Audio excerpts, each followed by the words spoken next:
4:15 యెహోవాను సేవించుట మీ దృష్టికి కీడని తోచిన ఎడల మీరు ఎవని సేవించెదరో, నది అద్దరిని మీ పితరులు సేవించిన దేవతలను సేవించెదరో, అమోరీయుల దేశమున మీరు నివసించుచున్నారే వారి దేవతలను సేవించెదరో నేడు మీరు కోరుకొనుడి. మీరెవరిని సేవింపకోరినను నేనును నా ఇంటి వారును యెహోవాను సేవించెదము అనెను.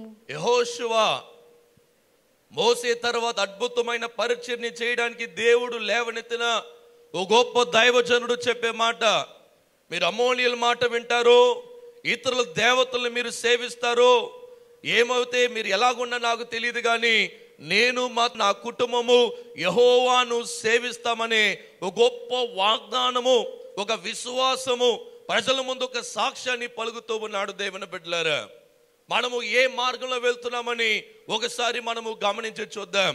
ఈ ఉదయకాలం ముందు పరిశుద్ధాత్మ దేవుడు అడిగే ప్రతి తండ్రులకి ఏంటంటే, మీరు ఇతరుల దేవతల్ని ఆరాధిస్తారా? లోకంలో డబ్బుని ఆరాధిస్తారా? లోకంలో అధికారాన్ని ఆశిస్తారా? లోకంలో ఆ యొక్క అందాన్ని మీరు పూజిస్తారని ఒకసారి ఆలోచించి చూడండి. నేను నా కుటుంబము జీవం కలిగిన దేవుని మాత్రమే సేవిస్తాము, మేము ఎవరిని కూడా సేవించమని చక్కటి మాట యెహోషువ భక్తుడు తెలియపరుస్తూ ఉన్నాడు. కాబట్టి ప్రతి తండ్రి అనే వ్యక్తి ఎలాంటి వ్యక్తి అంటే, ఒక ట్రైన్లో ఇంజిన్ లాంటి వాడు. ఇంజిన్ సరిలేకపోతే ఏమైపోద్ది? ట్రైను ఆగిపోద్ది. ఎక్కడ ఆగిపోయినా, ఎక్కడైతే ఆగిపోయిందో అక్కడే ఉండిపోద్ది. ఆ ట్రైన్ రిపేర్ అయ్యే వరకు ఇంకా కదలదు.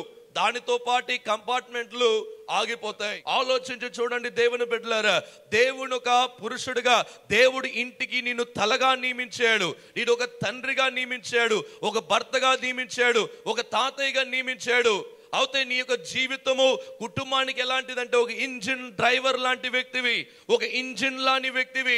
అందరూ కూడా నీ వైపే చూస్తారు. కష్టాలు వచ్చినా నీ వైపే చూస్తారు, సుఖం వచ్చినా నీ వైపే చూస్తారు, సంతోషం వచ్చినా తండ్రి వైపే చూస్తారు, కానీ లోకం వైపు చూడరు. కాబట్టి ఇంజిన్ డ్రైవర్ గా దేవుడు నియమించిన నీ యొక్క జీవితము సరిలేకపోతే కంపార్ట్మెంట్లన్నీ కూడా ఆగిపోతాయి, ఆశీర్వాదాలు ఆగిపోతాయి, ముందుకు వెళ్ళలేము, సంతోషించలేరు, ఆనందించలేరు. దేవుని బిడ్డలారా జాగ్రత్త. అయితే నా కుటుంబము యెహోవాను సేవిస్తామని ఒక చక్కటి మాట యెహోషువ భక్తుడు ఒక తండ్రిగా ఆయన తెలియపరుస్తూ ఉన్నాడు. ఈ యొక్క గ్రంథం యెహోషువ గ్రంథం ఒక బ్యాక్గ్రౌండ్ మీరు చూసినట్లయితే, యెహోషువ గ్రంథము, న్యాయాధిపతులు, మొదటి 2 సమూయేలు, అదేలాగా మొదటి 2 రాజుల గ్రంథాన్ని ఏమంటారంటే ఫార్మర్ ప్రాఫిట్స్ అంటారు. అంటే పూర్వీకులైన ప్రవక్తలని ఈ గ్రంథాలకి పేరు ఉంది. అయితే నిర్గమకాండము అనే మోసే రాసిన ప్రత్యేకమైన పుస్తకం తర్వాత ఒక నూతనమైన నాయకత్వం వచ్చింది. అది ఎవరంటే యెహోషువని దేవుడు పిలిచాడు. హల్లెలూయా, హల్లెలూయా. చూడండి, ఆ యొక్క నిర్గమకాండము ముగిస్తేనే యెహోషువ గ్రంథం వచ్చింది. ఇది బైబిల్ గ్రంథంలో మీరు జాగ్రత్తగా చూస్తే 3వ శతాబ్దంలో ఈ యొక్క పుస్తకం రాయబడి ఉంది. ఇది 6వ పుస్తకములో బైబిల్ గ్రంథములో సంఖ్యలో కనిపిస్తూ ఉంది. దేవుని బిడ్డలారా, మోసే కొంతకాలం అయిన తర్వాత ఆయన మరణించాడు. ఆయన మరణించినప్పుడు ఒక నూతనమైన నాయకత్వం వచ్చింది. యెహోషువని దేవుడు పిలిచాడు. మోసే ఉన్నప్పుడు యెహోషువని బలపరిచాడు, యెహోషువని కొన్ని కార్యాలు చేయమన్నాడు, యెహోషువని బలపరిచి ఆయన తర్వాత యెహోషువ ముందుకు వెళ్తున్నాడు. యెహోషువకి భయం వచ్చినప్పుడు ఆయన తెలుసుకున్నది ఒకటేంటంటే, మోసేని నమ్మలేదు కానీ మోసే దేవుని నమ్మాడు. హల్లెలూయా, హల్లెలూయా. కాబట్టి మోసే దేవుడు చాలా ఉన్నతమైన దేవుడు. దేవుని బిడ్డలారా, ఈ యొక్క యెహోషువ గ్రంథంలో ఇంకొక ప్రాముఖ్యమైన విషయం ఏంటంటే, 12 గోత్రాలు దేవుడు విడదీసినట్టుగా ఈ గ్రంథంలో మనము చూడొచ్చు. కాబట్టి ప్రతి తండ్రిని నీవు, నేనును నా ఇంటి వారును యెహోవాను సేవిద్దుమనే వాగ్దానము నీ నోటి నుంచి రావాలి. మీరు ఎవరిని సేవిస్తారో, మీరు ఎలాంటి దేవుల్ని సేవిస్తారో, ఎలాంటి దేవతల్ని సేవిస్తారో, కానీ నేనైతే జీవం కలిగిన దేవుని మాత్రమే సేవిస్తాననే వాగ్దానము ఈ నోట్లో నుంచి రావాలి. దేవుని బిడ్డలారా, ఈ యొక్క తండ్రులు అనగా ప్రత్యేకంగా పెళ్లి కాకముందు ఎలాగుంటారంటే స్పైడర్ మ్యాన్ లాగా ఉంటారంట. పురుషులు ఎలాగుంటారు? స్పైడర్ మ్యాన్లు అటు ఇటు గంతులు వేస్తుంటారు, అక్కడికి ఇక్కడికి ఇక్కడికి అక్కడికి. ఎలాగుంటుందంటే పురుషులు ఎవరు పెళ్లి చేసుకోవాలా, ఇలాంటి అమ్మాయిని పెళ్లి చేసుకోవాలి, అలాంటి అమ్మాయిని పెళ్లి చేసుకోవాలని అటు ఇటు కప్పలు గంతులు వేస్తుంటారు. స్పైడర్ మ్యాన్ లాగా పెళ్ళి అయిపోతారు. ఏమైపోతారంటే సూపర్ మ్యాన్ అయిపోతారు. భార్య పక్కన ఉంది కదండి, మొదటి 3 నెలలు, బాబోయ్ 6 నెలలు ఎక్కడ వెళ్ళినా చెయ్యి వదలరు. ఎక్కడ భోజనానికి పిలిచినా ఇద్దరు కలిసి వెళ్తారు. చాలా బాగుంది. అసలు ఇద్దరు ఎప్పుడు గుసగుసలాడుతుంటారు. గదుల్లో నుంచి బయటికి రారు. బయటకు వస్తే ఇద్దరు కలిసి వస్తారు, పర్లే ఇద్దరు వెళ్ళిపోతారు. తల్లిదండ్రులు అయిన వాళ్ళు అర్థం చేసుకోవాలి. ఏంటి, నా కోడలు వచ్చేసి నా కొడుకుని దూరం చేసిందని కాదు. ఆ సమయంలో వాళ్ళు ఏకాంతంగా కొంత సమయాన్ని ఒకరొకరు అర్థం చేసుకోవాలి. వెంటనే కొంతమంది తల్లిలకి అంటే అత్తగారికి కోపం వచ్చేస్తుంటది. ఉదయకాలం లెగిస్తే అమ్మ టీ ఇవ్వమంటాడు, ఇప్పుడేమో ఆవిడతోనే ఉంటున్నాడు, ఆవిడతోనే మాట్లాడుతున్నాడు, నాతో మాట్లాడట్లేదు. అమ్మ వచ్చిందండి, సపరేట్గా కాపురం పెట్టేసింది, నాతో మాట్లాడట్లేదు. కొన్నిసార్లు అర్థం చేసుకోవాలి. కొత్తగా పెళ్ళైన వాళ్ళని స్వాతంత్రంగా విడిచిపెట్టాలి, కానీ ఎప్పుడు తల్లిదండ్రులు పక్కన పెట్టుకోవాలంటే ఆ కుటుంబంలో గొడవలు వస్తాయి, ఆ కుటుంబంలో సమాధానం లేని పరిస్థితి వస్తుందని మనము అర్థం చేసుకోవాలి. ఈ స్పైడర్ మ్యాన్ గా ఉండే వ్యక్తి ఇంకా కొంతకాలం అయిన తర్వాత వాచ్మెన్ అయిపోతాడు. ఏంటి వాచ్మెన్ అంటారేమో, పిల్లల్ని చూసుకోవాలి, భార్యను చూసుకోవాలి, ఇల్లు చూసుకోవాలి, కరెంటు బిల్ చూసుకోవాలి, ఆ యొక్క ఎలక్ట్రిక్ డిష్ బిల్ చూడాలి, అన్నింటినీ చూసుకోవడం పనే. ఇది కావాలి, కాయగూరలు కావాలంటే ఆయన చూసుకోవాలి, అన్నిటినీ ఆయనే చూసుకోవాలి. కాబట్టి ఒక వాచ్మెన్ పనిలాగా మారిపోతుంది. ఇలా వాచ్మెన్ పని చేస్తూ పిల్లల్ని చూసుకుంటూ చక్కగా ఉన్నప్పుడు కొంతకాలం అయిన తర్వాత బిడ్డలకి పెళ్లి చేస్తేనే ఆయన ఏమైపోతాడు తెలుసా? ఆయన ఓల్డ్ మ్యాన్ అయిపోతాడు అనమాట. ఏమైపోతాడు? Old man. ఈ ఓల్డ్ మ్యాన్లో ఏముంటుంది? మనవాళ్ళు మనవరాళ్ళు ఇంకా చక్కగా కుర్చీలో కూర్చొని వాళ్ళతో ఆనందించే సమయం.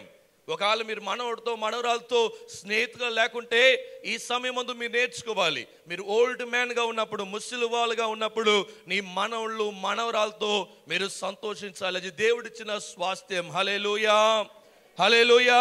నువ్వు ఏ కాలంలో ఉన్నా నేను మరలా నా కుటుంబము యెహోవాను సేవిద్దామనే మాటని నువ్వు మర్చిపోకూడదు. దేవుని బిడ్డలారా, నేను నా ఇంటి వారు యెహోవాను సేవిద్దామనే వాగ్దానమును నీ విడిచిపెట్టకూడదని ప్రతి తండ్రికి పరిశుద్ధాత్మ దేవుడు ఈ ఉదయ కాలమందు తెలియపరుస్తూ ఉన్నాడు. కాబట్టి ఈ యొక్క యెహోషువని దేవుడు ఎన్నుకొని బహు అద్భుత కార్యాలు చేశాడు. ఎవరు మోసే వెళ్ళని ఆ కానాను దేశానికి తను వెళ్ళాడు. కొంతమంది మాత్రం వెళ్ళాడు. దాంట్లో యెహోషువ ఉన్నాడు. దేవుని మహిమపరిచాడు. దేవుని బిడ్డలారా, కాబట్టి యెహోషువ లాంటి భక్తులకి కొన్ని నియమాలు ఉన్నాయి బైబిల్ గ్రంథంలో. లేకుంటే ప్రతి తండ్రికి ఇక్కడ కూర్చున్న నీకు కొన్ని నియమాలు ఉన్నాయి. ఎఫెసీ పత్రిక 5వ అధ్యాయము 23వ వచనంలో చూసినట్లయితే దేవుడు ఇచ్చిన వివాహానికి సంబంధించిన ఆజ్ఞ ఇది. కాబట్టి దేవుని బిడ్డలారా, అక్కడ ఏం తెలియపరుస్తుందంటే పురుషుడు లేకుంటే భర్త భార్యకి తలై ఉన్నాడు, లేకుంటే శిరస్సై ఉన్నాడు. కాబట్టి తల సరి లేకపోతే ఏమైపోద్ది? శరీరం అంతా పాడైపోద్ది. తలలో కళ్ళు పని చేయకపోతే ఏమవుతుంది? శరీరం అంతా వెళ్ళి గోయిలో పడిపోద్ది.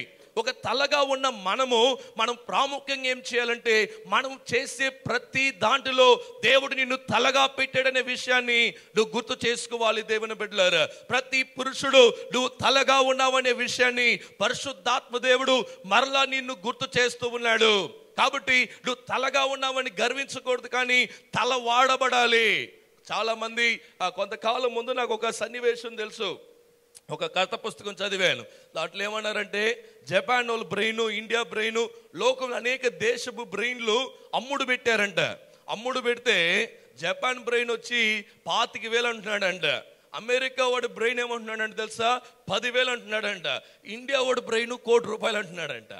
ఏంట్రా బాబు ₹1,00,00,000 అమ్ముతున్నావు అని అడిగితే నేను ఇంతవరకు వాడలేదన్నాడంట. ఏంటి ఇంతవరకు వాడలేదన్నాడంట. జాగ్రత్త దేవుని బిడ్డలారా, పురుషులైన మనము మన నిర్ణయాలు చాలా జాగ్రత్తగా ఉండాలి. మన నిర్ణయాన్ని బట్టి మన కుటుంబం ఒక భవిష్యత్తు ఉంటుంది. నువ్వు యొక్క నిర్ణయాలు చేసేటప్పుడు చాలా జాగ్రత్తగా చేయాలి.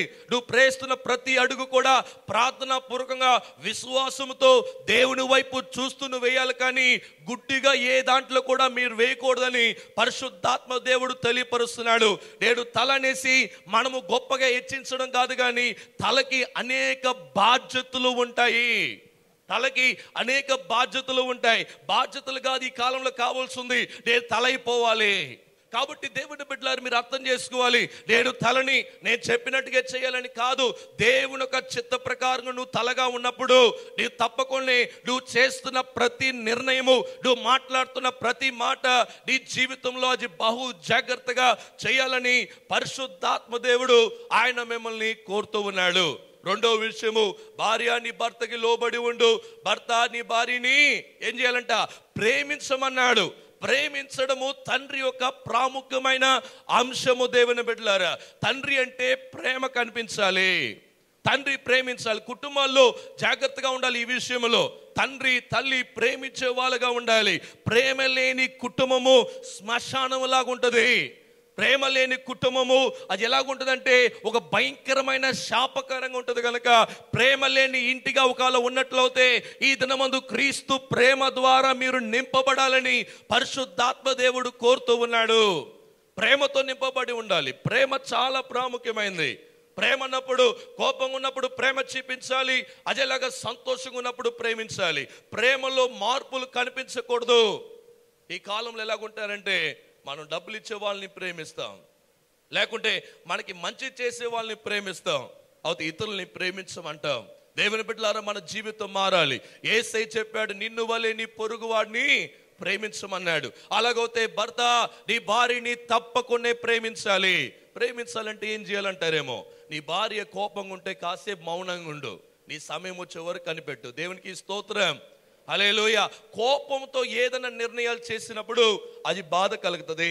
దేవుని బిడ్డలారా, ఎందుకు చెప్తున్నంటే, దేవుడు ఎవరికి ఏ తాళంతులు ఇచ్చాడని తప్పకుండా తెలుసుకోవాలి. తెలుసుకునే వరకు మనం కనిపెట్టాలి. అందుకని వాళ్ళ మీద అరవాల్సిన పని లేదు. కానీ దేవుడు ఒకవేళ నీకు ఎక్స్ట్రా టాలెంట్ ఇచ్చినట్లు అయితే ఆ టాలెంట్లో నువ్వు వర్ధిల్లాలని పరిశుద్ధాత్మ దేవుడు కోరుతూ ఉన్నాడు. కాబట్టి నీ యొక్క భార్యని ప్రేమించాలి. కాబట్టి దేవుని బిడ్డలారా, మనము చిన్న చిన్న విషయాల్లో మన కుటుంబాన్ని సంతోష పెట్టగలం, మన కుటుంబాన్ని ప్రేమించగలం అనే విషయాన్ని మీరు గుర్తు చేసుకోవాలి దేవుని బిడ్డలారా. కాబట్టి భర్తలైన వాళ్ళు నీ భార్యని ప్రేమించాలని వాక్యము తెలియపరుస్తూ ఉంది. బైబిల్ గ్రంథంలో మీరు జాగ్రత్తగా చూసినట్లయితే, మొదటి సమూయేలు గ్రంథము 1వ అధ్యాయము 8వ వచనంలో చూసినట్లయితే అక్కడ అన్నా గురించి రాయబడి ఉంది. అన్నా ఎల్కానా గురించి రాయబడి ఉంది. మీ అందరికీ తెలిసినట్టుగా అన్నాకి చాలా కాలం నుంచి దేవుడు గొడ్రాలుగా ఉంచేసాడు. ఆవిడ గర్భఫలాన్ని తెరవలేదు. ఇలాంటి పరిస్థితుల్లో ఏమైందంటే, ఆయన ఎల్కానా వచ్చి ఆయన అన్నాతో ఇలాగంటున్నాడు, అమ్మా ఎందుకు నువ్వు దుఃఖంగా ఉన్నావు, ఎందుకు నువ్వు బాధగా ఉన్నావు, నేను ఒకడిని సరిపోనా, నీకు 10 మంది బిడ్డల్లాంటి వాడిని నేను. ఎంత అద్భుతమైన మాట ఏంటి! ఒక తల్లి, ఒక భార్య గొడ్రాలు బిడ్డలు కనలేని పరిస్థితి. అందరూ ఏమని ఉంటారు, లోకమంతా ఒకలాగా మాట్లాడి ఉంటుంది, అత్తగారు ఒకలాగా మాట, తల్లిదండ్రులు ఒకవైపు, బంధువులు స్నేహితులు అందరు ఇష్టం వచ్చిన మాటలు మాట్లాడుతున్నప్పుడు భర్త వచ్చి తన భార్య తన మాటని తెలుసా, నేను నీకు 10 మంది బిడ్డలకి సమానము, నేను బాగా చూసుకోవట్లేదా అని ఎల్కానా తన యొక్క భార్యతో హన్నాతో అలాగ అడుగుతున్నాడు. కాబట్టి మనము ప్రేమించినప్పుడు మన భార్య మనల్ని ప్రేమిస్తుంది. మనము ప్రేమించలేని పరిస్థితుల్లో ఉన్నప్పుడు మన భార్య మనల్ని ప్రేమించలేదు. కాబట్టి ఈ కాలంలో ఎలాగైపోయిందంటే, కొంతకాలం భార్యని ప్రేమించడము, కొంతకాలం అయిన తర్వాత బయట ఎవరినో ఒక ఆవిడ్ని, లేకపోతే బయట ఎవరో పురుషుడిని ప్రేమించడం ప్రారంభిస్తారు. ప్రేమ ఎప్పుడు కూడా డైవర్షన్ తీసుకోకూడదు. ప్రేమ ఎప్పుడు కూడా నీ భార్య వైపే ఉండాలని బైబిల్ గ్రంథము తెలియపరుస్తుంది దేవుని బిడ్డలారా. అందుకని దేవాతి దేవుడు ఆయన సృష్టించిన తర్వాత ఆదాముకు ఒక ఆజ్ఞనిచ్చాడు. చూశారనుకోండి, ఆది కాండము 2వ అధ్యాయము 24వ వచనము. కాబట్టి పురుషుడు తన తండ్రిని తన తల్లిని విడిచి తన భార్యను హత్తుకొనును, వారు ఏక శరీరమై ఉందురు. ఈ మాటని దేవుడు తెలియపరిచినప్పుడు ఆదాముకి తల్లిదండ్రులు లేరండి. అవునా కదా? ఎవరైనా తల్లిదండ్రులు ఉన్నారా ఆదాముకి? లేరు.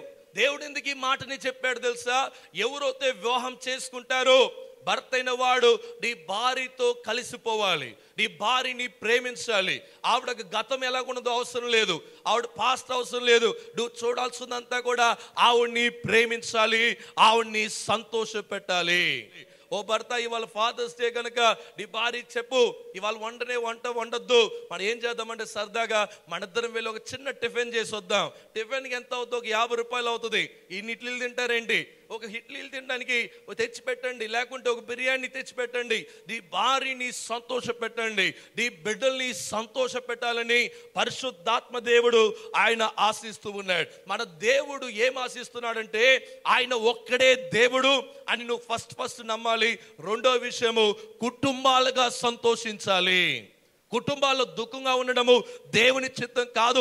భర్త భార్య విడిపోవడము దేవుని చిత్తం కాదు. ఒకవేళ ఆ విషయంలో దేవుడు శోధిస్తున్నాడంటే అది అబద్ధం అంటాను. ఎందుకంటే భర్త తన భార్యతో చేరాలని చెప్పినప్పుడు, అలాగున్నప్పుడు మీరు ఆలోచించి చూడండి దేవుని బిడ్డలారా, ఏ భర్తను కానీ భార్యని కానీ దేవుడు విడదీసేవాడు కాదు.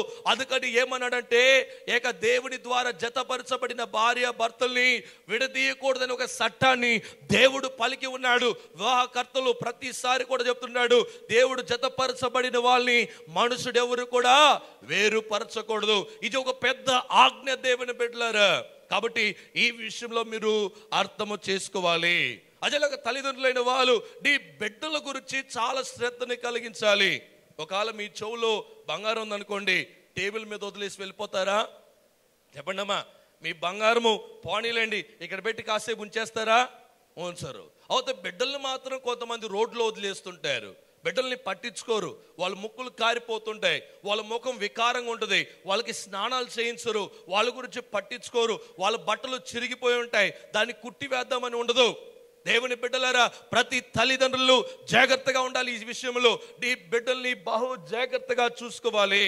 మనోవా తన భార్య వాళ్ళ బిడ్డలు లేనప్పుడు దేవుడు దేవదూతని పంపించి వాళ్ళతో మాట్లాడినప్పుడు మరలా వాళ్ళు ఉపవాసం ఉండి ప్రార్థన చేశారు. ఎందుకంటే దేవా, నాకు ఇచ్చిన బిడ్డలు ఏమవుతారు, వాళ్ళు ఎలాంటి వాళ్ళు అవుతారు, నాకు నేర్పించము అని వాళ్ళు దేవుణ్ణి మొరపెట్టారు. అదేలాగానే ప్రతి తల్లిదండ్రులైన వాళ్ళు నీ బిడ్డల యొక్క భవిష్యత్తు ఏమవుతానని తప్పకుండా మీరు తెలుసుకోవాలి. మీ బిడ్డల యొక్క భవిష్యత్తు మీరు తప్పకుండా తెలుసుకోవాలి. వాళ్ళ గురించి ప్రత్యేకంగా ప్రార్థన చేయాలి. వాళ్ళ భవిష్యత్తు ఏమై ఉందని ప్రతి తల్లిదండ్రులు తెలుసుకోవాలి. అమ్మ, మీ కూతురు లేకపోతే నీ కుమార్తె లేదంటే కుమారుడు ఏం చేయబోతున్నారంటే తెలియదండి, వాళ్ళని అడగండి అంటారు కొంతమంది. అది చాలా బాధాకరమైన విషయం. అయితే నీ ఫ్రెండ్ గురించి అడగండి, నీ ఫ్రెండ్ ఏం చేయాలనుకుంటున్నాడంటే వెంటనే చెప్పేస్తారు. అయితే నీ బిడ్డల గురించి అడిగితే మీకు ఇన్ఫర్మేషన్ ఉండదు. అంటే చాలా మంది విషయంలో ఏమవుతుందంటే బిడ్డలకి తల్లిదండ్రులకి వాళ్ళు చేస్తున్న డబ్బుల విషయమో, వాళ్ళు వెళ్తున్న ఉద్యోగ విషయమై ఉండొచ్చు, వాళ్ళు లోకం వైపు సమయాన్ని గడపడం ద్వారా కుటుంబాలతో బాంధవత్వం లేని పరిస్థితిలో ఉన్నారు. ఒక పేరుకి నామకరణమైన తండ్రి తల్లిగా చాలా మంది జీవిస్తున్నారు. కొంతమంది వ్యాపారాలు చేసేవారు ఉదయకాలం వెళ్తారు, నైట్ 11:30 వస్తారు. అందుకని మంగళవారము అమలాపురంలో కొట్లన్నీ మూయమంటున్నారు. ఎందుకు తెలుసా? ఆ ఒక్క రోజున వెళ్ళి నీ కుటుంబంతో గడపమంటున్నారు.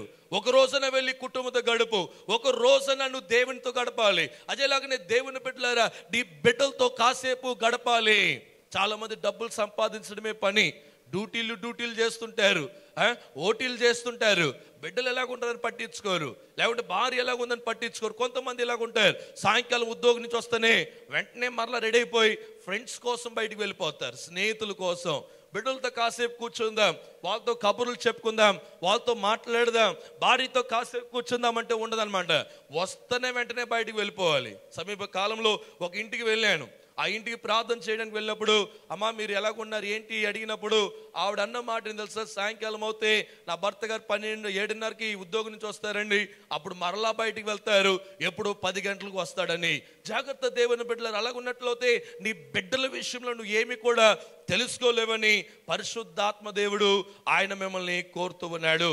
ఎఫెసీ పత్రిక 6వ అధ్యాయము 4వ వచనం చూసినట్లయితే, తండ్రులారా మీ పిల్లలకు కోపము రేపక ప్రభువు యొక్క శిక్షలోను బోధలోను వారిని పెంచుడి. తండ్రులారా నీ బిడ్డలకి కోపము లేక అంటే కోపం పడకుండే దేవుని యొక్క శిక్షా విధిలో మీరు నడిపించాలని బైబిల్ చెప్తూ ఉంది. పిల్లలకి ఏ విషయంలో కోపం వస్తుంది? ఎప్పుడు తెలుసా? నీ ప్రేమని ఇతరులకి పంచేటప్పుడు ఏ భార్యకి ఇష్టం ఉండదు, ఏ బిడ్డలకి ఇష్టం ఉండదు. నీ ప్రేమని బయట స్త్రీ కానీ బయట పిల్లలు కానీ సొంత పిల్లల కన్నా ఎక్కువగా ప్రేమించినట్లయితే అక్కడ ద్వేషము పుడుతుంది దేవుని బిడ్డలారా. కాబట్టి మొట్టమొదటిగా నీ భార్యని ప్రేమించు, మొట్టమొదటిగా నీ బిడ్డల్ని ప్రేమించాలి. నీ బిడ్డలతో ఒక స్నేహితులుగా మారాలి. నీ బిడ్డలు నిన్ను చూస్తూనే ఒక స్నేహితుడిగా చేయి నీ మీద వేసుకుని వెళ్ళేలాగా ఉండాలి. కొంతకాలం వరకు తండ్రి గారి పేరు పెట్టుకొని బిడ్డలు జీవిస్తారు. ఇంకా కొంతకాలం అయిన తర్వాత బిడ్డల పేరు పెట్టి తండ్రిని పిలుస్తారు. కాబట్టి అలాగూ పిలవకపోతే ఆ బిడ్డల్లో ఏదో ఒక ప్రాబ్లం ఉంది. కొంతమందికి అది బాధ ఉంటుంది. పలానా ఎర్నెస్ట్ తాతపుడి వాళ్ళ తండ్రి గారని చెప్పడానికి కొంతమంది బాధగా ఉండొచ్చు. అయితే ఆ విషయంలో మీరు సంతోషపడాలి. ఎందుకంటే నీ కుమారుడు నానాటికి ఆ యొక్క ప్రాంతంలో ఎదుగుతున్నాడనే విషయంలో మీరు గుర్తు చేసుకోవాలి దేవుని బిడ్డలారా. కాబట్టి నీ కుమారుని నీ కుమార్తెని నువ్వు ప్రేమించాలి. చాలా ప్రాముఖ్యమైనది. నీ కుమారుని నువ్వు ఏం చేయాలంటే దేవుని యొక్క సన్నిధానములో దేవుని యొక్క ఇష్టమైన జీవితాన్ని వాళ్ళకి దయచేయాలి. వాళ్ళు ప్రతి వారు సంఘానికి తోడుకు రావాలి. మీరు ఉపవాస ప్రార్థనలో పాలు పొందాలి. సంఘంలో ఏ కార్యక్రమం ఉన్నా ఆ కార్యక్రమంలో మీరు పాలు పొందే వాళ్ళుగా ఉండాలి. కుటుంబాలుగా సంఘముకు రావాలి. కుటుంబాలుగా మీరు ఆనందించాలి. కుటుంబాలుగా దేవుని మహిమపరచడము మీరు నేర్చుకోండి. ఏ ఇంటిలో అయితే 2 పార్టీలు ఉంటాయో ఆ కుటుంబంలో ఎప్పుడు కూడా సమస్యలు ఉంటాయి. ఉదాహరణకు మీరు చూడండి, ఈసాకి 2 కుమారులు దేవుడు దయచేశాడు, ఏసా యాకోబు. తల్లి ఏమో యాకోబుని ప్రేమిస్తుంది, తండ్రి ఏమో ఏసాని ప్రేమించడం. ఏ ఇంటిలో అయితే ఇలాంటి ప్రేమ ఉంటుందో ఆ ఇంటిలో తప్పకుండా ఒక వ్యక్తి మీద ప్రేమని కోల్పోతారు. ఉదాహరణకి యాకోబునేమో తల్లి గారు ప్రేమించింది, ఈసానేమో తండ్రి గారు ఈసాక్ గారు ప్రేమించారు. ఇలాగ ఉన్నప్పుడు ఏమవుతుందంటే ఆఖరిగా అన్నదమ్ములు ఇద్దరిలో గొడవలు వస్తుంటాయి. కొంతమంది ఇలాగుంటారు, అమ్మాయి అంటే ప్రేమించరు, అబ్బాయి అంటే కొన్ని కుటుంబాలు ప్రేమిస్తారు. వాడికి కొత్త బట్టలు, వాడికి కావాల్సినవి. కొన్నిసార్లు ఇలాగంటారు, నువ్వు ఎప్పుడో ఒక రోజు నువ్వు వేరే ఇంటికి వెళ్ళాలి కదమ్మా, చదువు చాలే అంటారు. కాబట్టి చాలా జాగ్రత్తగా ఉండాలి ఈ విషయంలో. ఎందుకంటే కొన్నిసార్లు కుమారులు తప్పిపోయినప్పుడు కుమార్తెలే నీకు ఆధారం. కాబట్టి ఆ విషయంలో మీరు గుర్తు చేసుకోవాలని పరిశుద్ధాత్మ దేవుడు కోరుతూ ఉన్నాడు. దేవుని యొక్క చిత్తం నీ బిడ్డల పట్ల ఏమై ఉందో అదే నెరవేర్చబడుతుంది కనుక మీరు కంగారు పడాల్సిన పని లేదు. సమానమైన ప్రేమని నీ బిడ్డల పట్ల పంచాలి. అదేలాగా ఈసాకు యాకోబుని ప్రేమించలేదు, కానీ యాకోబు ఏం చేసేది తెలుసా, దేవుడు 12 మంది బిడ్డలు దయచేశాడు. అయితే యాకోబు యోసేపుని ప్రేమించడం ప్రారంభించాడు. అలాగూ ప్రేమించడం ద్వారా ఏమైంది, 11 మంది తీసుకువెళ్ళి ఈ యొక్క యోసేపుని తీసుకువెళ్ళి గొయ్యిలో పడేశారు. ఆఖరికి ఐగుప్తు దేశ ప్రజలకు అమ్మేశారు. కారణం ఎందుకు, ఎవరినైతే ఎక్కువగా ఒక వ్యక్తి మీద ప్రేమ ఉంటుందో అక్కడ సమస్యలు వస్తాయి, అక్కడ ద్వేషం వస్తుంది, అక్కడ ప్రేమ రాదు, అక్కడ సైతాను పనిచేస్తూ ఉంటుంది. కాబట్టి ఒకవేళ నువ్వు అలాగున్నట్లయితే ఈ దినము నుంచి సమానత్వమైన ప్రేమను నువ్వు పంచు. బిడ్డలందరికీ 10 రూపాయలు ఇస్తే అందరికీ సమానంగా 10 రూపాయలు లేవు. అమ్మాయి కాదు, అబ్బాయి కాదు, పెద్దోడు కాదు, చిన్నోడు కాదు, సమానమైన ప్రేమ. దాని ద్వారా ఏమవుతుందో తెలుసా, రేపు నీకు ఏదేమైనా సమానమైన ప్రేమను నువ్వు చూడగలవు. నీకు వయసు అయిన కాలంలో నీ బిడ్డలు భోజనం పెట్టలేదంటే కారణం ఏంటో తెలుసా, ప్రాముఖ్యంగా కొన్ని కుటుంబాలు భేదాలు చూపించడం ద్వారా బిడ్డల మధ్యలో ఆఖరిగా ఎవరినైతే ఎక్కువగా ప్రేమించాడో వాడు పనికి రాకుండా పోతాడు, ఎవరినైతే ప్రేమించలేదో వాడు గొప్పవాడైపోతాడు. దాని ద్వారా కొన్ని కుటుంబాలు తల్లిదండ్రులు వీధులు నిలబడిన పరిస్థితిలో ఉన్నారు. ఎందుకు చెప్తున్నంటే కొన్ని చిన్న చిన్న విషయాలు అయితే మానసికంగా ఒత్తిడిలోకి వెళ్ళిపోతారు, మానసికంగా బాధపడతారు. ఆ విషయంలో మీరు గుర్తు చేసుకోవాలి. ఒకవేళ మీకు దేవుడు అల్లుళ్ళు ఇచ్చినట్లయితే అల్లుళ్ళు విషయంలో మీరు చాలా జాగ్రత్తగా ఉండాలి.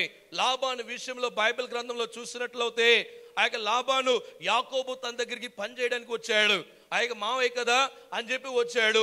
ఆయనకి 2 అమ్మాయిలు ఉంటే దాంట్లో చిన్న అమ్మాయిని చాలా చురుకుగా ఉందని ప్రేమించాడు. అమ్మాయిని పెళ్లి చేసుకోవాలనుకుంటేనే లాబాను ఏం చేశాడంటే పెద్ద అమ్మాయిని పెళ్లి చేశాడు. దానికోసం 7 సంవత్సరాలు పనిచేశాడు. 2వ అమ్మాయిని ఆవిడనే ఇష్టపడాడు కనుక ఆవిడే నాకు భార్యగా కావాలన్నప్పుడు ఇంకొక 7 సంవత్సరాలు పనిచేశాడు. 14 సంవత్సరాలు పనిచేసిన తర్వాత ఆయనకి ఇచ్చిన జీతం ఏం తెలుసా, 0 అన్నమాట. ఆయనకి ఇచ్చిన జీతము 0. దేవుని బిడ్డలారా, కుమారుని ఎక్కువగా ప్రేమించడము, అల్లుడిని ఒకలాగా చూడడము, ద్వేషించడం అనేది దేవుని యొక్క వాక్యానికి, చట్టానికి వ్యతిరేకమైందని ఒక విషయాన్ని మీరు గమనించాలి. 0 ఇచ్చాడు. ఆఖరికి ఏం చేశాడు తెలుసా? యాకోబు ప్రార్థన చేసి, మామగారు నేను ఇంకొక 6 సంవత్సరాలు పని చేస్తాను, ఈసారి ఈ గొర్రె ఈ యొక్క మేక పిల్లల్లో మచ్చలతో పుట్టేయని నాకన్నప్పుడు ఇంతవరకు 14 సంవత్సరాలు మచ్చలతో ఏది పుట్టలేదన్నమాట. వెంటనే లాభం చెప్పాడు, నీ ఇష్టమయ్యా అన్నాడు. ఈ కుమారులను అడిగాడు, ఏరా పర్వాలేదంటే, డాడీ ఇంతవరకు మచ్చలతో పుట్టలేదు, ఈయనేం చేస్తాడులే. ఒకలాగా సులకనగా చూశారు అల్లుడిని, పనికిరాని వాడు. ఎంతదా దేవుడు ఆశీర్వదించిన జీతం ఫిక్స్ చేయలేని పరిస్థితి. ఆఖరిగా ఏమైంది తెలుసా దేవుని బిడ్డలారా? ఆ యొక్క లాభాన్ని విషయంలో దేవుడు న్యాయం చేయలేకపోయాడు. ఎందుకంటే తను తప్పైన తలంపు కలిగి ఉన్నాడు. ఆఖరిగా యాకోబుని దేవుడు ఆశీర్వదించాడు. ఆ 6 సంవత్సరాల్లో అన్ని మచ్చలు కలిగిన పుట్టిన దేవునికి స్తోత్రం. ఆ క్యాల్కులేట్ చేస్తే కొన్ని వేల మేక పిల్లలు పుట్టినాయని ఒక సంఖ్యని మేము తీసుకుని వచ్చాము. కాబట్టి దేవుని బిడ్డలారా, అల్లుళ్ళని ఒకవేళ దేవుడు నీకు అల్లుళ్ళుగా ఇచ్చినట్లయితే అల్లుళ్ళని, కుమారుల్ని సమానమైన ప్రేమని చూపించండి. సమానమైన ప్రేమ, వీటిలో సమానత్వమైన ప్రేమని చూపించాలి. అదేలాగా కోడళ్ళు ఉండే ఇంటిలో మీరు చాలా జాగ్రత్తగా ఉండాలి. కోడళ్ళు అంటే డాటర్ ఇన్ లా, అంటే చట్ట ప్రకారంగా నీకు కుమార్తెలు. కాబట్టి ఆవిడ కుమార్తెలు వేరే, కుమారులు వేరే, కోడళ్ళు వేరే ఒక పక్క పార్టీ పెట్టద్దండి. అందరినీ సమానంగా ప్రేమించండి. కాబట్టి దేవుని బిడ్డలారు, ఈ విషయం మీరు గుర్తు చేసుకోవాలి. తప్పకుండా రేపు ఒకవేళ మీరు నీ కోడల్ని బాధ పెట్టినట్లయితే దేవుడు నీకు కుమార్తెలే దయచేస్తాడు. ఆ కుమార్తెలు పడే బాధని మరలా నువ్వు అనుభవిస్తావు. కాబట్టి ఏ తల్లిదండ్రులైనా కానీ, ఏ భర్త అయినా కానీ నీ భార్యని ప్రేమించాలి, సన్మానించాలి, కానీ బాధ పెట్టకూడదని దేవునికి వాక్యము తెలియపరుస్తుంది. నీ భార్య సూట్ కేసు చదువుకొని వెళ్ళిపోయేలాంటి పరిస్థితి ఎప్పుడు తెచ్చుకోవద్దు. అది నీ కుటుంబానికి, నీ సాక్ష్యానికి అది అవమానకరము. దేవుని బిడ్డలారా, కొన్ని విషయాలు దేవుడు మనకి అనుభవపూర్వకంగా వయసు పెరిగే కొలది దేవుడు నేర్పిస్తూ ఉంటాడు. కాబట్టి ఈ విషయంలో మీరు జాగ్రత్తగా ఉండాలని దేవుడు మిమ్మల్ని కోరుతూ ఉన్నాడు. దేవుని బిడ్డలారా, మోసే వాళ్ళ మామయ్య గురించి బైబిల్ గ్రంథంలో చాలా చక్కటి కొన్ని విషయాలు తెలియపరిచారు. మోసే ఏం చేసేవాడంట, చిన్న పెత్తనాల నుంచి పెద్ద పంచాయతీల వరకు ఆయనే చేసేవాడంట. మోసే మామయ్య ఆయన ఐగుప్తు దేశం విడిచిపెట్టిన తర్వాత ఆయనకి కుమార్తెని ఇచ్చాడు, ఆయనకి గొర్రెలు ఇచ్చాడు. చాలా కాలం మామయ్య ఇంట్లోనే ఉన్నాడు. మామయ్య ఇంట్లో ఉండి చాలా ఆనందంగా ఉన్నాడు. దేవుడు పిలిచాడు, మరలా వెళ్ళాడు. వెళ్ళిన తర్వాత కూడా ఈ మామయ్య, ఒకసారి మీరు చూసినట్లయితే నిర్గమకాండము 18వ అధ్యాయము పరిపూర్ణంగా మీరు చదవండి. అక్కడ ఏం చేశాడంటే, ఆ మామయ్య గారు వచ్చినప్పుడు ఆయన చాలా సంతోషించి మామయ్య అనేసి ముద్దు పెట్టి ఆయన్ని ప్రేమతో ఇంట్లోకి పిలుచుకున్నాడంట. ఏం చేశాడంట, మామయ్యకి ముద్దు పెట్టాడంట మోసే. ముద్దించి ఆయన లోగలికి తీసుకువెళ్ళి ఆయన కుటుంబంలోకి, ఆయన క్షేమయోగాన్ని తెలుసుకున్నాడంట. ఎవరు? మోసే. అది మాత్రం కాదు, మోసే వాళ్ళ మామయ్య ఒక మాట అన్నాడు. ఏంటి మోసే, ఇంతమంది ఉదయం నుంచి రాత్రి వాళ్ళకి ఇలాగుంటే ఎలాగా? నీ కుటుంబంతో ఎప్పుడు సమయం గడతావు? కాబట్టి అడ్మినిస్ట్రేషన్ నేను చెప్తాను, దాని ప్రకారము చేయమన్నాడు. అడ్మినిస్ట్రేషన్ ఎలాగొచ్చింది? మోసే మామయ్య ఒక గొర్రెల కాపరి కనుక ఒక్కొక్క గొర్రెలు ఇంతమందికి ఒక గొర్రెలు అప్పగిస్తే ఆయన చూసుకోగలడని ఒక సంఖ్య ఆయనకు దగ్గర ఉండేదన్నమాట.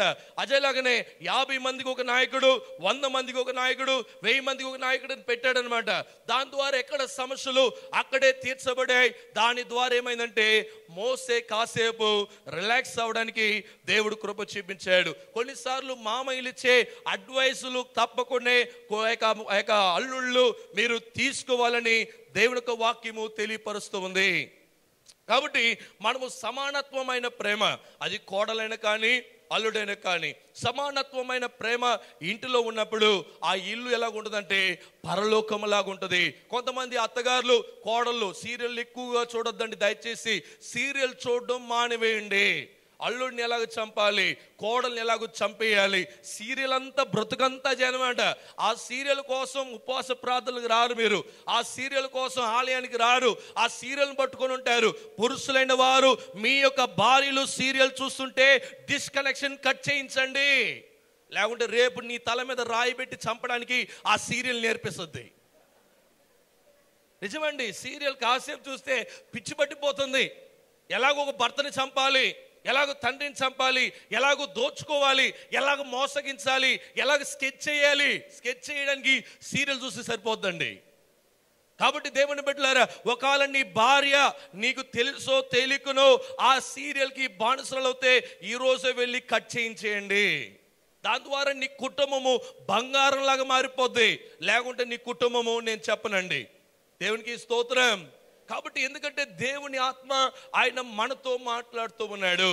కాబట్టి ప్రతి తండ్రి అయిన వాడు నువ్వు నీతిమంతుడుగా ఉండాలని ఆ యొక్క ప్రాబ్స్ చాప్టర్ 23 వర్సెస్ 24-25 తెలియపరుస్తున్నాడు. సామెతల గ్రంథము 23వ అధ్యాయము 24-25 వచనాలు తెలియపరుస్తున్నాడు. ఏ తండ్రి అయితే నీతిమంతుడుగా ఉంటాడో ఆయన కుటుంబంతో ఆయన సంతోషిస్తాడంట. ఆయన కుటుంబంలో తన యొక్క తండ్రి యొక్క తల్లి సంతోషిస్తారంట, వాళ్ళ పిల్లలు సంతోషిస్తారంట. ఎప్పుడైతే తండ్రి నీతిమంతుడుగా ఉన్నప్పుడు. లేదయ్యా నేను బాగా తాగేసి వస్తాను, రోడ్డు చివరిలో ఎక్కడో పడి ఉంటాను, నువ్వు తీసుకురంటే ఏ కుమారుడు సంతోషపడడు, ఏ తల్లి కూడా సంతోషపడడు. ఒక మంచి శాపం చెప్పనా మీకు? ఒకవేళ నువ్వు తాగుడికి బానిసడై ఇక్కడక్కడ పడిపోయిన పరిస్థితుల్లో ఉన్నావేమో, తాగుడికి బానిసడి వాళ్ళు జాగ్రత్తగా మీరు వినండి. మీరు ఏ పాపం అయితే చేస్తున్నారో ఆ పాపము నీ కుటుంబానికి అవమానము కలుగ చేస్తుంది. నీ దగ్గర ఉన్నదంతా తీసుకుని వెళ్ళిపోద్ది. నీ దగ్గర ఆఖరిగా ఏది మిగలదు, ఆఖరిగా అడుక్కునే పరిస్థితి తీసుకొచ్చేది అది తాగుడు బానిసత్వం. దేవుని బిడ్డలారా, నాకు చాలా మంది తెలుసు తాగుడికి బానిసలైన వాళ్ళు ఆఖరిగా జీవితంలో అన్నము లేకుండా వీధులు అడుక్కునే పరిస్థితికి వచ్చిన వాళ్ళు చాలా గొప్ప గొప్ప వాళ్ళని నేను చూశాను. కాబట్టి మీరు జాగ్రత్తగా ఉండాలి. ఆ యొక్క లోక ప్రకారమైన ఏ పాపానికి వీడు బానిసలై ఉండకూడదు. పిల్లల గురించి ఎఫెసీ పత్రిక 6వ అధ్యాయము 1-3 వచనాలు తెలియపరుస్తుంది. పిల్లలారా మీ తల్లిదండ్రులకి లోబడి ఉండమంటుంది. తల్లిదండ్రులు ఒకవేళ పిల్లలు మీకు పిల్లలు అన్నప్పుడు 50 వయసు అయి ఉండొచ్చు, లేకుంటే 70 వయసు అయి ఉండొచ్చు, 80 సంవత్సరాలు ఉండొచ్చు. ఒకవేళ నీ తల్లిదండ్రులు ఇంకా బ్రతికున్నట్లయితే ఇంకా మీరు పిల్లలే. కాబట్టి నీ పిల్లలైన వాళ్ళు నీ తల్లిదండ్రులకి లోబడి ఉండాలి. నేను చాలా చదివేశాను, చాలా ఉన్నతమైన వాడిని, నేను చాలా డబ్బు గలోడిని, నా తల్లి మాట ఎందుకు వినాలి, నా తండ్రి మాట ఎందుకు వినాలన్నట్లయితే దేవుని యొక్క వాక్యానికి నువ్వు వ్యతిరేకస్తుడివి. కాబట్టి నువ్వు దీర్ఘాయుషమంతుడుగా ఉండాలంటే నీ తల్లిదండ్రులు మాటకి లోబడి ఉండాలి, వాళ్ళని ఘనపరచాలని ఎఫెసీ పత్రిక 6వ అధ్యాయము 1-3 వచనాలు తెలియపరుస్తుంది. నీ తల్లిదండ్రులు బాధ పెడుతూ, నీ తల్లిదండ్రులు భోజనం పెట్టలేని పరిస్థితి, నీ తల్లిదండ్రులు బట్టల గురించి చూసుకోకుండా, నీ తల్లిదండ్రులకి ఆరోగ్యం బాగలేకుంటే హాస్పిటల్కి తీసుకువెళ్ళని పరిస్థితిలో ఉన్నట్లయితే అది నీ కుటుంబానికి శాపముని కలుగ చేస్తుంది. దేవుని బిడ్డలారా, కాబట్టి నువ్వు దీర్ఘాయుషమంతుడుగా ఉండాలంటే కేజీ బీపీ బిల్లలు, కేజీ షుగర్ బిల్లలు, కేజీ ఆ బిల్లలు ఈ బిల్లలు తినాల్సిన పనిలే. నీ తల్లిదండ్రుల్ని సన్మానించి వాళ్ళని గౌరవించి వాళ్ళని బాగా చూసుకున్నట్లయితే నీకు అన్నీ కూడా వెనక వస్తాయి. దేవునికి స్తోత్రం. నీ సొంత తల్లిదండ్రులను ప్రేమించకపోతే చూడలేని దేవుడిని ఎక్కడ ప్రేమిస్తావండి? దేవుడు నీ కొరకై ఒక తల్లిదండ్రుల్ని నువ్వు పుట్టినప్పుడు ఎంత గర్భ ఆ వేదన అనుభవిస్తుంది ఆ తల్లి. నువ్వు పుట్టిన తర్వాత రాత్రిలో నిద్రమాని వేస్తుంది, రాత్రి పగలు నీ వైపే చూస్తూ ఉంటుంది. నువ్వు నవ్వుతే ఆవిడ నవ్వుతుంది, నువ్వు పడుకుంటే ఆవిడ పడుకుంటుంది. నీ కోసం ఎన్నో సాకిరులు చేసింది ఆవిడ. నువ్వు అక్కడే కక్క కూర్చుంటావు, అక్కడే సుసు చేస్తావు, అక్కడే ఎన్నో అవుతాయి. వెంటనే నీకు కడగాలి, వెంటనే నేను హాస్పిటల్ తీసుకువెళ్ళాలి. వాళ్ళ దగ్గర ఉన్న డబ్బులంతా నీ మీద పెట్టుబడి పెట్టారు. నీ కొంచెం మీసాలు వస్తేనే నా లోకం వేరే, నాది వేరే. నా భార్య వచ్చేసింది, నా భార్యకి కావాలి, నా బిడ్డలకి కావాలి, నీకెక్కడ చూడను. కొంతమంది ఇలాంటి మాట అంటారు. అజేలాగా నీ తల్లిదండ్రులు వాళ్ళు నీకు వీధిలో విడిచిపెట్టుంటే నీ బ్రతుకేమై ఉన్న ఒకసారి ఆలోచించి చూడండి. ప్రతి తల్లిదండ్రులు ఎంతో డబ్బు ఖర్చు పెడతాం. ఎందుకు తెలుసా? వాళ్ళు ఏదో ఇచ్చేస్తారని కాదు, వయసైన కాలంలో ప్రేమిస్తారని, వయసైన కాలంలో ఆదరిస్తారని. చిన్నప్పుడేమో ఆ బిడ్డలు ఎంత మురికి చేసినా కడిగి శుభ్రపరిచేవారు. కొంచెం అనారోగ్యమై ముసలి వాళ్ళవుతే పట్టించుకోరండి. జాగ్రత్త దేవుని బిడ్డలారా, పరిశుద్ధాత్మ దేవుడు ఆయన మనతో మాట్లాడుతున్నాడు. వివాహం విషయంలో కొంతమంది పిల్లలు నా ఇష్టం నా నిర్ణయం అంటారు. దాని విషయమై సంసోను జీవితాన్ని మీరు తెలుసుకున్నట్లయితే మీకు అర్థమవుతుంది. సంసోను తల్లిదండ్రులకు విధేయత కలగలేదు, తన భార్య విషయంలో సొంత నిర్ణయం చేశాడు. దాని ద్వారా ఏమైందంటే తను గొప్ప శాపానికి గురయ్యాడు, తన కళ్ళు పోగొట్టుకున్నాడు, తన శక్తిని పోగొట్టుకున్నాడు, ఆఖరిగా మరణించాడు. తల్లిదండ్రుల్ని వివాహ విషయంలో ముందు పెట్టాలి దేవుని బిడ్డలారా. తల్లిదండ్రులకి వాళ్ళు ప్రార్థన చేసి నిర్ణయాలు చేస్తారు. అందుకని తల్లిదండ్రుల్ని నిర్ణయాలు చేయమని చెప్పానని ఏదో గుడ్డిదాన్నో కుట్టిదాన్నో నీకు క్షేమం కలిగేదాన్ని తీసుకొచ్చి పెట్టద్దండి బిడ్డలకి. చాలా మంది వివాహం అన్నప్పుడు ఆ విషయంలో వాళ్ళు జాగ్రత్తగా ఉండరు. వాళ్ళు ఏం చేస్తారంటే ఇష్టం వచ్చిన వ్యక్తిని తీసుకొస్తారు, ఆ వ్యక్తి ఒక జీవితం చూడరు, దాని ద్వారా ఆ వ్యక్తి ఒక జీవితం పాడవుద్ది. అన్య స్త్రీల్ని అన్య పురుషుల్ని కుటుంబాలకి తీసుకురావడం ద్వారా ఏమవుతుందంటే నీ బిడ్డ బాధపడుతుంది. చిన్నప్పటి నుంచి నీ బిడ్డ సంతోషం కొరకై ఎన్నో చేసావు, అయితే నీ బిడ్డ సంతోషంగా ఉండాలంటే ఆవిడ ఒక వివాహ జీవితంలో ఆయన ఒక వివాహ జీవితంలో నువ్వు మంచి నిర్ణయాలు మీరు చేయాలని పరిశుద్ధాత్మ దేవుడు ఆయన కోరుతూ ఉన్నాడు దేవుని బిడ్డలారా. ఆఖరిగా మీకు తెలియపరచాల్సిన విషయం ఏంటంటే నేను మరలా నా కుటుంబము యెహోవాని మాత్రమే సేవిస్తామని ఏ తండ్రి ఏ తల్లి అయితే చెప్తుందో వాళ్ళు నిజంగా ఆశీర్వదించబడిన వ్యక్తులుగా ఉంటారు. యేసు ప్రభువారు ఆయన ఈ భూమికి రావడానికి కారణం ఎందుకంటే ఆయన మంచి కాపరి ఉన్నాడు. ఆయన కాపరి ఎందుకంటే ఆయన ప్రాణాన్ని ఇచ్చే కాపరి. కాబట్టి యేసు ప్రభువారు ఆయన నీ కొరకై ప్రాణం ఇవ్వడానికి నిర్ణయం చేశాడు. ప్రార్థన చేసుకుందాం. పరమ తండ్రి మీకు వందనాలు. ఈ 4వ రోజు ఉపవాసంలో మీ యొక్క శక్తి ద్వారా నన్ను మాట్లాడడానికి నాకు ఇచ్చిన శక్తిని బట్టి వందనాలు ప్రభా. ఇక్కడ నిలబడిన ప్రతి తండ్రి గురించి నేను ప్రార్థిస్తున్నాను. మా సీనియర్ సంఘ కాపర్ నుంచి ప్రతి విశ్వాసి వరకు నేను ప్రార్థన చేస్తున్నాను. యేసు నామమున దీవించబడును గాక. ప్రతి తండ్రి ఆశీర్వదించబడును గాక. కుటుంబాలకి మంచి నిర్ణయాలు చేయడానికి జ్ఞానము కలిగించబడును గాక. మంచి ఆరోగ్యము దీర్ఘాయుష్యమంతులుగా బిడ్డలతో ఆనందించును గాక. ప్రభా, కోడల్ని అల్లుడిని కుమారుని కుమార్తెని సమానమైన ప్రేమని కలుగును కాక. ఈ దినము నుంచి ప్రతి తండ్రిని మీరు దీవించండి. వాళ్ళకి కావాల్సిన సమస్తాన్ని మీరు దయచేయండి.